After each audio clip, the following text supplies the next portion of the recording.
नमस्कार दोस्तों, कैसे हैं आप लोग। आज मेरा ग्रुप डी का एग्ज़ाम हो गया है। आप लोगों को हम बताते हैं कि एग्ज़ाम में किस तरह का क्वेश्चन पूछा जा रहा है। जैसे कि आप लोग जान रहे हैं कि इस बार सेक्शन वाइज एग्ज़ाम ले रहा है। तो सबसे पहले साइंस का क्वेश्चन पूछा जा रहा है। साइंस का 25 जो क्वेश्चन पूछ रहा है वो एनसीईआरटी बेस्ड क्वेश्चन है। वो 9-10 जो एनसीईआरटी बुक है उसी से क्वेश्चन सारा का सारा है। 25 में से लगभग 1213 क्वेश्चन ऐसा है जो कॉन्सेप्ट बेस पर है, कॉन्सेप्चुअल है, जिसको बनाने के लिए आप क्वेश्चन पढ़ने के बाद आपको पूरा ऑप्शन का भी एनालिसिस करना पड़ेगा। अगर आप डीपली पढ़े हैं तो आप बना सकेंगे। और बाकी जो क्वेश्चन है 10-12 क्वेश्चन वो ठीक है, अब वो बना सकते हैं। ओवरऑल कहा जाए तो साइंस में आप 20 से 22 क्वेश्चन आराम से बना सकते हैं। और रही बात मैथ का, मैथ आप इजी टू मॉडरेट कर सकते हैं। 4-5 क्वेश्चन को छोड़ के, 4-5 क्वेश्चन है थोड़ा कैलकुलेटिव है, बाकी सारा क्वेश्चन ठीक ठाक है। मैथ में मुख्य रूप से जो टॉपिक पूछा जा रहा है उसमें से परसेंटेज है, प्रॉफिट लॉस है, वो पार्टनरशिप का भी क्वेश्चन है। उसके बाद रेल संबंधित जो क्वेश्चन है वो टाइम डिस्टेंस वाला, ये सभी क्वेश्चन है। उसके बाद माध्यक बहुलक ये भी पूछ रहा है, ये इजी पूछ रहा है। वो नंबर वो सीरीज वाला जो है वैसा ही है। बोर्ड मास का 1 से 2 क्वेश्चन है। उसके बाद ट्रिग्नोमेट्री का भी है क्वेश्चन। उसके बाद रैंकिंग का भी लगभग 2 क्वेश्चन पूछ रहा है, वो इजी है। अगर आप थोड़ा मेहनत किए होंगे तो आप आसानी से इसको बना सकते हैं। तो ओवरऑल 25 क्वेश्चन में से आप आराम से 22-23 क्वेश्चन कर सकते हैं। और अगर थोड़ा ज़्यादा मेहनत किए हैं तो आप इसमें से 25 में से 25 भी क्वेश्चन किया जा सकता है।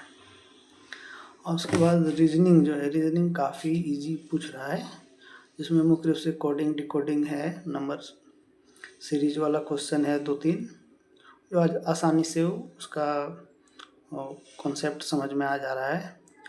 और कुछ ऐसे क्वेश्चन जो बार बार पूछ रहा है, जैसे कि कुछ नंबर है, कुछ अक्षर है, कुछ प्रतीक है, ये सब मिक्स करके दिया हुआ और उसमें पूछ रहा है कि ऐसे कितने सम संख्याएँ हैं जिसके पहले अक्षर है और बाद में भी सम संख्याएँ हैं। इस तरह का 2 क्वेश्चन पूछ रहा है। उसके बाद सीटिंग अरेंजमेंट का 2 से 3 क्वेश्चन पूछ रहा है। एक क्वेश्चन मतलब कि थोड़ा हमको डिफ़िकल्ट लगा, बाकी 2 क्वेश्चन तो ईजी से बन गया। और कथन निष्कर्ष वाला 2 क्वेश्चन है, आसान था। उसके बाद सर्कल में वहाँ वो सीटिंग अरेंजमेंट तो बोल ही दिए। उसके बाद ऐसा ही है, मतलब कि आसानी से आप रीजनिंग को अटेम्प्ट कर सकते हैं। 25-30 क्वेश्चन में से आसानी से 25-26 बना सकते हैं। और सबसे ज़्यादा मुश्किल अगर कैंडिडेट को हो रहा है तो वो है करेंट अफेयर्स का। करेंट अफेयर मतलब कि 20 में से 20 करेंट अफेयर्स ही पूछ रहा है। हम लोग तो, मेरा तो फर्स्ट शिफ्ट में एग्ज़ाम था, फर्स्ट डे ही था, तो हम लोग तो इधर पॉलिटी ज्योग्राफी सब पढ़ के भी गए थे, करंट भी पढ़ के गए थे, लेकिन वहाँ चौंका दिया है, पूरा का पूरा करंट आ गया, जिसकी वजह से 20 में 20 करंट तो अटेम्प्ट नहीं किया जा सकता है। आप कितना भी मेहनत कर लो, आप 8 से 10, अगर बहुत टैलेंटेड हैं तो 10 क्वेश्चन। और ज़्यादा अटेम्प्ट करने के चक्कर में अगर आप ज़्यादा मारते हैं तो ये रिस्क होता है, माइनस मार्किंग भी हो सकता है। इसलिए सावधानी से क्वेश्चन को अटेम्प्ट कीजिए।